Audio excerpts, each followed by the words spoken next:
So most people know that the government sets the Bank of England a target of keeping inflation around or below 2%. And for a long time, post the global financial crisis, there have been very, very small amounts of inflationary pressure in the UK. On February this year, the inflation rate went above 2%, and it's currently at 2.6%. And yet, despite the fact that inflation is above 2 on last Wednesday, on the 2nd of August, the Monetary Policy Committee of the Bank of England decided not to increase interest rates, although it was a vote of 6-2 in favour of leaving them the same. 2 members wanted to increase rates.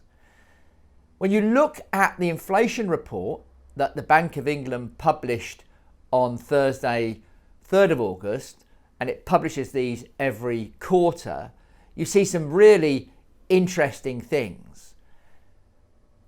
The Bank of England doesn't expect that inflation is going to come down anytime soon. Now, that's hardly surprising because the UK savings rate has suddenly dropped down to 1.7%, which is the lowest it's been since figures started in the early 60s. In other words, the UK consumer is now prepared to spend by reducing savings or eating into capital. And unemployment, of course, is running around 4.5, 4.6%. And that's the lowest it's been since 1975. The Bank of England acknowledges that there's very little slack left in the economy. In other words, what we can produce compared to what we are producing is a small margin now. And if we start producing around our capacity, it puts upward pressure on inflation. So why didn't the Bank of England increase rates? The reason is Brexit.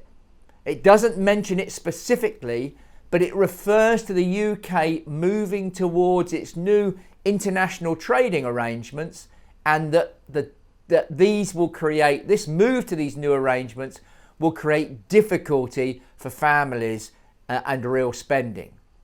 Brexit at the moment is the only thing that's holding down interest rates, but against a constant barrage of inflationary pressures that are now building up, the next rise in UK interest rates is a lot closer than it was at the beginning of the year.